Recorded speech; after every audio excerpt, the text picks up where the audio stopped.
কি করবেন, একটা উমরা করে আসেন, আল্লাহর রসুলের সাথে হজ করার সওয়াব মিলবে।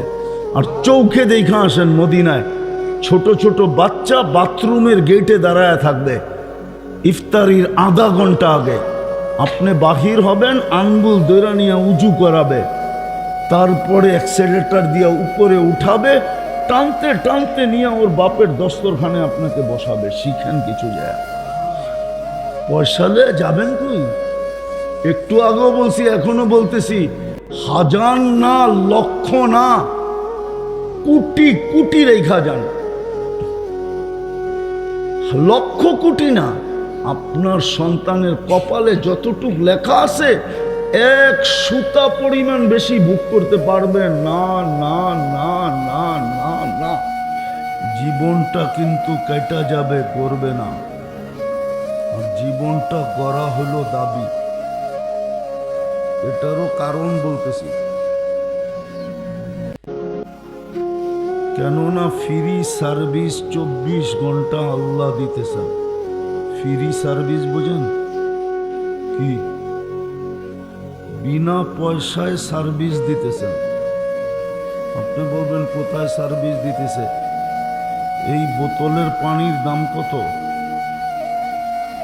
1 লিটার।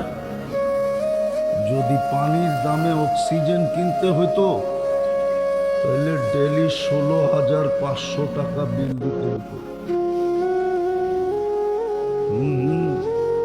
হয়তো 1 মাস দিতেন, 2 মাস দিতেন, 3 মাস দিতেন, 4 মাস দিতেন, বা 1 বছর 2 বছর দিতেন, তারপরে তো চড্ডি বড্ডি গোল।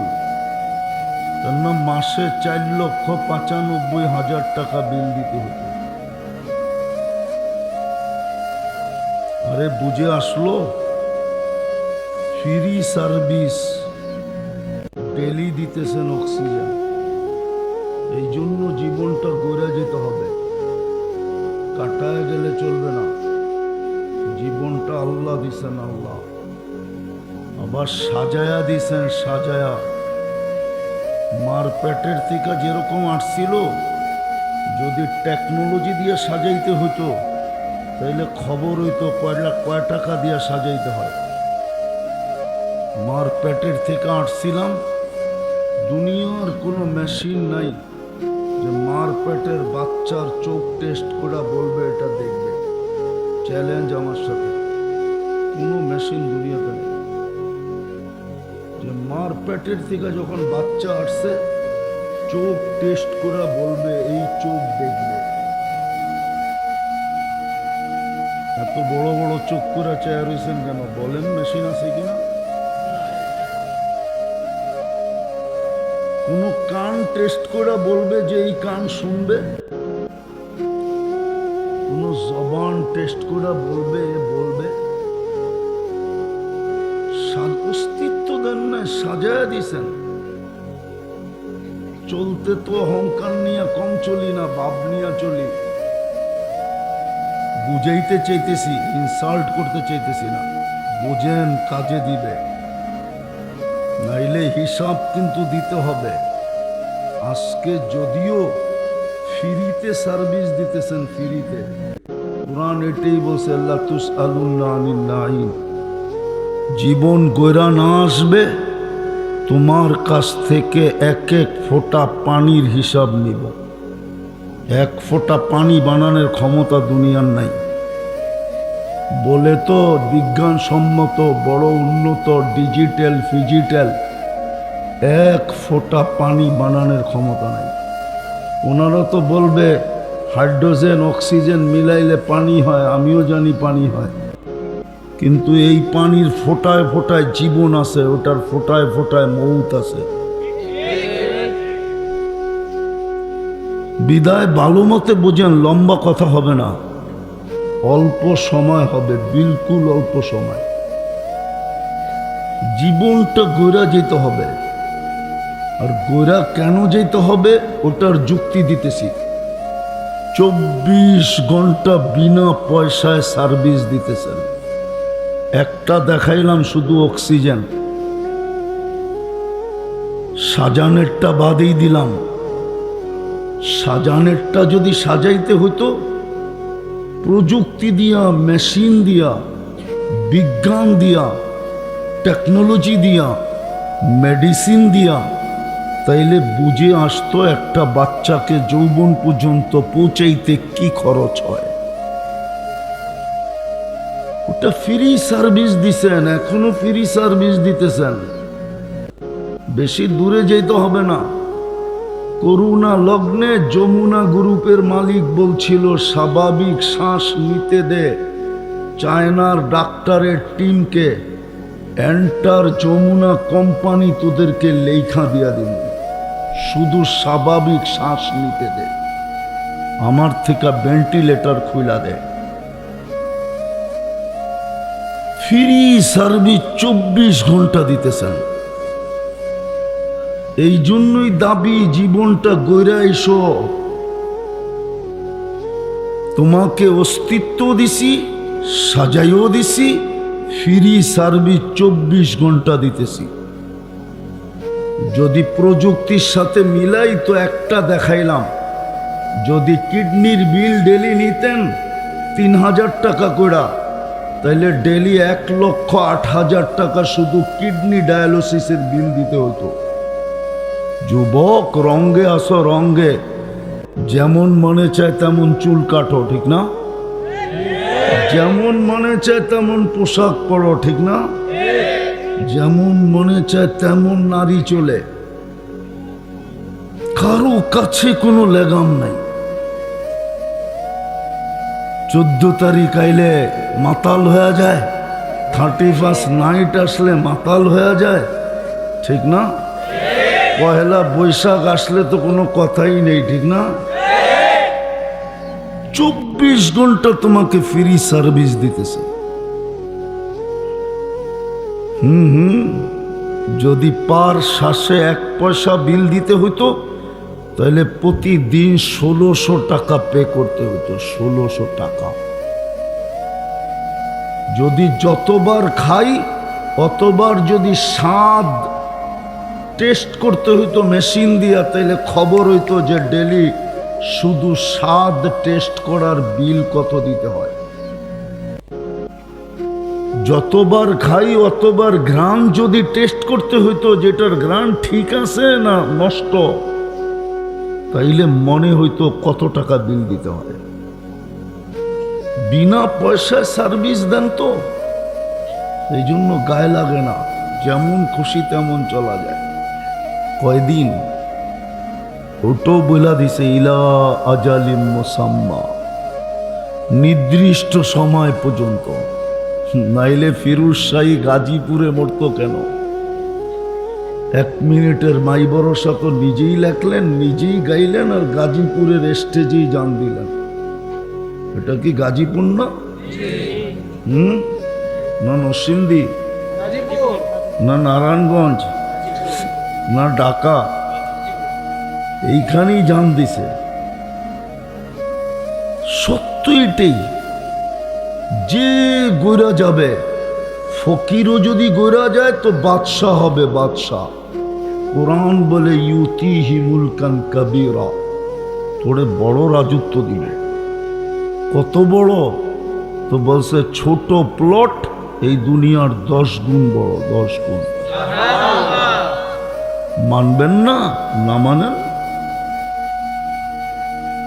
কালকে অবশ্যই মানতে হবে। কোরআন এটাও বলে দিছে, কালকে অবশ্যই মানতে হবে। চিৎকার দিবে আর মানবে, রব্বানা ইন্নানা আফসারনা ফারজি'না আমাল সালিহা ইন্না লামুকিনুন। আল্লাহ চোখে দেখা ফেলছি, এইবার বিশ্বাস, ফিরত পাঠান। বলবে হবে না। তো যেটা বুঝাইতেছিলাম, আল্লাহর হুকুম মানব তো জীবন গড়বে। আর দাবি হলো জীবনটা গড়া যাও, যেখানেই থাকো, যেই পরিবেশেই থাকো। এইখানের বাড়িওয়ালারা না বাড়ি পাইল, ভাড়াটিয়ারা কি পাইলেন বলেন আমার? কি পাইছেন? বাড়িওয়ালারা নাইলে বাড়ি পাইল, আপনি কি পাইলেন? বুঝলাম বাড়িওয়ালারা বাড়ি পাইল, গুলশানের তুলনায় কি পাইল? হ্যাঁ, বাড়িদারার তুলনায় কি পাইল? ধানমন্ডির তুলনায় কি পাইল? মন্ত্রীপাড়ার তুলনায় কি পাইলেন? হ্যাঁ, মন্ত্রীপাড়ার লোকগুলো তো বলবে মন্ত্রী ছিলাম, মন্ত্রীপাড়া পাইছি। আপনি কি বলবেন কালকে যে কি পাইছি? আরে রাগ হয় না, বুঝেন আপনি কি পাইলেন দুনিয়ার, যে আপনি হারায় গেলেন। আপনি হারাইলেন কেন? এখানে তো বেশিরভাগ শ্রম পেশার লোক, চাকরিজীবী লোক, ঠিক না? আপনি কি পায়া হারায় গেলেন? বুঝলাম বিশ্ব সৌন্দর্য পায়া হারায় গেল, যে বিশ্ব সুন্দরী না ও কি পায়া হারায় গেল? আমাকে বুঝান। বাড়িওয়ালা বাড়ি পায়া হারায় গেল মানলাম, আপনি বারাটিয়া হয়ে কি পায়া হারায় গেলেন? করোনার সময় তো বাড়া মাফ হয় নাই, হয়েছে নাকি? হ্যাঁ হয়েছে না? মনে হয় সব বাড়িওয়ালা মাফ করে দিছে। তাহলে আপনি কি পায়ে হারাইলেন? রাগ হেন না, বুঝেন কাজে দিবে। সূর্য কিন্তু বলতে বলতে ডুবছে, লান আউদ ফি হায়াতিকা আবাদা। 3 দিন আগেও ঢাকা শহরে আসছিল একটু জটকা, মনে হয় ফেসবুকে দেখেন নাই। সূর্য বলতে বলতে ডুবছে, লান আউদ ফি হায়াতিকা আবাদা। হতে পারে কাল সকালে কেউ উঠতে দেখবে না আমাকে। মাটি এখনো নিচের থেকে বলতেছে, তামশি আলা যাহরি মাসিরুকা ফি বাতনি। যখন অহংকার করে চলে না জমিনে, তো জমিন নিচের থেকে বলতে থাকে আল্লাহকে, আল্লাহ ইয়ামশি আলা যাহরি মারহা। একটু তাকায় দেখেন না কেমন অহংকার করে চলতেছে, হুকুমটা দেন না আমাকে। কি করবে? আন আবতালিয়া ইবনা আদম ফি বাতনি, আমি ওকে পেটে নিয়ে একটু দেখায় দিই। বিশ্বাস হয় না? আরবি হাদিস সহ দিতেছি। মাটিটা তো বলতেছে, তামশি আলা যাহরি মাসিরুকা ফি বাতনি। আমার পেটে চলমান অতি সত্তর আমার পেটে আসবে, দেখামু তোরে কত নম্বরের রতন তুমি। রতন বোঝেন না? এটাও বোঝেন না? আরে রতন বোঝেন? রতন জমিন ডেলি বলতে থাকে 100 বার, বিদায় আল্লাহর হুকুম মানব, এই জীবনটা গড়বে। আর দাবি হলো গইরা আসো, কেননা তোমাকে আমি বিনা পয়সায় সার্ভিস দিতেছি, 24 ঘন্টা দিতেছি, সময় হাতে নাই। নাহলে এটা খইলা কোটি টাকার উপরে দেখায় দিব ডেলি, যদি বর্তমান প্রযুক্তির সাথে মিলাই। ডেলি কোটি টাকার উপরে আল্লাহ শ্রম দিতেছেন, সেবা দিতেছেন, উইদাউট পে, কোনো পয়সা নেয় না, ফ্রিতে সার্ভিস দিতেছে নারীকে, পুরুষকে, যুবককে, বৃদ্ধকে। হায় হায়, যদি সুস্থতা কিনতে হইতো তাহলে বোঝা যেত সুস্থতার দাম কত। কিনতে তো হয় না, 2 টাকার ট্যাবলেট খাইলেই সুস্থতা চলে আসে, ঠিক না? এই জন্য বুঝে আসে না যে সুস্থতার দাম কত। যদি বুঝে আসতো তো যুবকদের এরকম রূপরেখা হতো না। এত দামি সময়, এত দামি যৌবন, এত মূল্যায়ন। ও যুবক, তোমাকে আল্লাহর চেয়ে বেশি মূল্যায়ন করতে শিখছে কে? করে কে? বলো। আল্লাহর চেয়ে কেউ মূল্যায়ন করার ক্ষমতা রাখে না। দুনিয়ার মানুষ মূল্যায়ন করবে তো কতক্ষণ করবে? যতক্ষণ তুমি চামচ হয়ে পিস পিস গড়বা তখন মূল্যায়ন করবে। চামচাগিরি ছেড়া দাও, দেখো কতটুকু মূল্যায়ন করে। আর আল্লাহ তো এক সেজদায় এতটুকু মূল্যায়ন করবে। উদাহরণ দিয়ে বুঝাইতে চাইতেছি, 5 তারিখে তোমরা সারা দুনিয়াকে তাক লাগায় দিছ, অবাক করে দিছ, জাদু দেখায় দিছ, ম্যাজিক দেখায় দিছ। সারা দুনিয়া তোমাদেরকে নিয়ে গবেষণা করতেছে। পেন্টাগন পর্যন্ত নতুনভাবে গবেষণা শুরু করছে যে বাংলাদেশের যুবক এগুলা কি। তুমি অবাক করলে মানুষকে করছো, কিন্তু সেজদায় পড়লে তো ফেরেশতা অবাক হয়। ফেরেশতা বিশ্বাস হয় না? আল্লাহ ফেরেশতাকে ডাইকা জিজ্ঞাসা করে, উনদুরিলা হাদা সাপ, এই যুবকের দিকে তাকা, কি করে? তো ফেরেশতা জবাব দেয়, আজ জাআলা আজলাহু ওয়া মাজালাহু লিআজলিক, সব কিছু গুটায়া গাটায়া আপনার কুদরতি পায়ে রেখে দিয়েছে। আল্লাহ বলে, হাদা আবদি হাক্কা, আমার পারফেক্ট বন্দা, ইন্নি উবাহি বিহিল মালাইকা, আমি তোমাদের উপরে এই যুবককে নিয়ে গৌরব করি। গৌরব বলো, এর চেয়ে বড় সম্মান তোমাকে কে দিবে? দুনিয়ার মানুষ কতক্ষণ চামচ তুমি, যতক্ষণ দুনিয়ার মানুষ কতক্ষণ তোমাকে মূল্য দিবে? যতক্ষণ তুমি পিছে পিছে ঘুরবে। পিছ ছেড়া দিয়া দেখো তো আল্লাহর হুকুম মানবে তো জীবন গড়বে। আর আল্লাহর দাবি জীবন গড়ে আসো, তোমাকে মূল্যায়ন করব। মূল্যায়ন আল্লাহর চেয়ে বড় মূল্যায়ন করার ক্ষমতা কেউ রাখে না। দুনিয়াওয়ালা কাউকে কিনলে আর কি দিয়া কিনবে? কাগজ দিয়া কিনবে। কাগজ দিয়া কি দিয়া? কি দিয়া? কি দিয়া? দুনিয়ার সোনো মানুষ কিনে কি দিয়া? হীরা কিনে কি দিয়া? দুনিয়ার হীরা কিনে মানুষ কি দিয়া? দুনিয়ার সোনা কিনে কি দিয়া?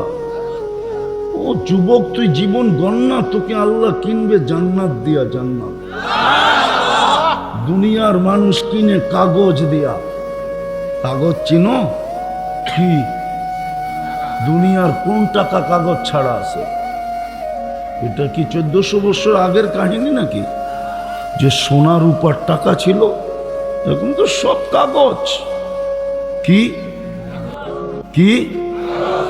আল্লাহ কিনবে তোমাকে জান্নাত দিয়া। জান্নাত না, জান্নাতের দরকার নাই না, দুনিয়া পাই খুশি। এটাই তো ভাবে বলে, রঙ্গে ডঙ্গে, পোশাক আশাক, চেহারা সেহারা সবকিছু তো এটাই বলে যে আমরা দুনিয়া পাই খুশি। যদি খুশি না হইতো তো আল্লাহ তো 5 বেলা জান্নাত দিতে ডাকে।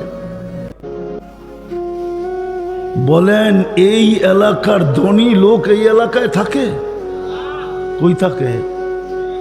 হ্যাঁ, আরে যদি জিগাই উত্তরা থাকেন কেন? উত্তরার থেকে এনে কত দূর এখন? আর অ্যাক্সেলেটার পাড়া দিলেই তো চলে আসে, ঠিক না? না, মনে হয় বোঝে নাই। স্টার্ট দিয়ে অ্যাক্সেলেটারে পা দিলেই চলে আসে না? থাকে না কেন? কেননা পয়সা হয়েছে, এখন একটু উন্নত জায়গায় থাকতে চায়, যেখানে মশায় না কামড়ায়, দুর্গন্ধ না আসে, ছেলে পেলে মানুষ করা যায়, ঠিক না? আল্লাহ বুঝি গরিব, ঠিক না? না, আল্লাহই তো গরিব, ঠিক না? আমরা তো সব পয়সাওয়ালা, ঠিক না? নাইলে কেন গান বানাবে আল্লাহর ধন অমুককে দিয়ে আল্লাহ গেছে খালি? ঠিক না? আল্লাহ খালি? আল্লাহ গরিব? তাহলে এইখানে ঘরটা দিল কেন? মসজিদ তো আল্লাহর ঘর। পয়সা হইলেই তো বনানী চলে যায়, পয়সা হইলেই তো উত্তরা চলে যায়, পয়সা হইলেই তো ধানমন্ডি চলে যায়, পয়সা হইলেই তো বেগমপাড়া চলে যায়, পয়সা হইলেই তো ইংল্যান্ড চলে যায়, পয়সা হইলেই তো কানাডা চলে যায়, সিঙ্গাপুর চলে যায়, মালয়েশিয়া সেকেন্ড হোম হয়। আল্লাহ কেন ঘরটা এই গ্রামে দিল, এইখানে দিল? আল্লাহ গরিব না মনে হয়? আল্লাহর কাছে কাগজ নাই, ঠিক না? কেন দিল? যদি দুনিয়া পেয়ে খুশি নাই হইতাম তাহলে ডেলি 5 বেলা তো আল্লাহ ডাকে জান্নাত দিতে। হ্যাঁ, নাইলে এই মাদ্রাসার ছেলেরা কেন পড়বে জিজ্ঞেস করেন। 3 নম্বর হাদিস, মিফতাহুল জান্নাহ সালাহ, নামাজ জান্নাতের চাবি। আপনাকে তো চাবি দিতে ডাকে, চাবি তোর কাছে এলো, মন মতো খুইলা লইস। আরেকজনের কাছে থাকলে তো ডাকতে হবে, ফোন করতে হবে, খবর দিতে হবে, আমি অতটায় আসবো, চাবি লইয়া দাঁড়াইস, ঠিক না? আল্লাহ বলে চাবি লইয়েই যা, তোর মন মতো খুইলা লইস। কয়জন মসজিদে যায় বলেন? আরে বলেন, কয়জন যান? একটু আগেই তো দেখাইলাম ফ্রি সার্ভিস, 24 ঘন্টা ফ্রি সার্ভিস দেন। আরেক শব্দে বলতে পারেন নুন 24 ঘন্টা কাঠটা খান। আল্লাহটা, ওই আল্লাহটাকে। কেননা দাবি জীবনটা গড়ার জন্য ব্যবস্থাপনা বাড়ির গেটে আইনা রেখা দিছে। কতজনের বাড়ির গেটেই তো মসজিদ, রোড পাড়িলেই মসজিদ, এপার থেকে ওপার আসলেই এরকম বাড়ি নাই? হ্যাঁ, নিজের দেওয়ালটা ক্রস করলেই মসজিদ, ঠিক না? আসে তো না, কে ডাকে? কোন আল্লাহ? আল্লাহ 99 পদের মালিক আল্লাহ। সামান্য একটা পথ পাইছেন বাড়িওয়ালা, সামান্য একটু পথ পাই হারায় গেলাম। আল্লাহ তো 99টা পদের মালিক হয়ে ডাকে। শুধু আল্লাহ তো না, রহমান, রহিম, মালিক, কুদ্দুস, সালাম, মুমিন, মুহাইমিনুল, আজিজুল, জব্বারুল, মুতাকাব্বিরুল, খালিকুল, বারিউল, মুসাব্বিরুল, গফফারুল, কহ্হারুল, ওয়াহ্হাবুর, রাজ্জাকুল, ফাত্তাহুল, আলিমুল, কাবিদুল, বাসিতুল, খাফিদুল, রাফিউল, মুইসুল, মুদিল্লুস, সামিউল, বাসীরুল, হাকামুল, আদলুল, লতীফুল, খবীরুল, হালিমুল, আযীমুল, গফুরুল, শাকুরুল, আলিয়ুল, কবীরুল, হাফিজুল, মুকিতুল, হাসিবুল, জলিলুল, করিমুল, রকিবুল, মুজিবুল, ওয়াসি, আল হাকিমুল, ওয়াদুদুল, মজিদুল, বাঈসুল, শহীদুল, হকুল, ওয়াকিলুল, কবিয়ুল, মতিনুল, ওয়ালিয়ুল, হামিদুল, মুসিয়াল, মুবদিয়াল, মুঈদ, আল মুহয়ি, আল মুমীত, আল হাইয়্যু আল কাইয়্যুম, আল ওয়াজিদ, আল মাজিদ, আল ওয়াহিদ, আল আহাদ, আল সামাদ, আল কাদির, আল মুক্তাদির, আল মুকদ্দম, আল মুআখ্খার, আল আউয়াল, আল আখির, আল যাহির, আল বাতিন, আল ওয়ালি, আল মুতাওয়ালি, আল বাররুত তাওয়াবুল মুনতাকিম, আল আফু, আর রউফ, মালিক আল মুলকি, যাল জালালি ওয়াল ইকরাম, আল মুকসিত, আল জামি, আল গনিয়্য, আল মুগনি, আল মানি, আদ দার, আন নাফি, আন নূর, আল হাদি, আল বদি, আল বাকি, আল ওয়ারিস, আর রশিদ, আস সাবুর, জাল্লে জালালু 99 পদের মালিক ডাকে।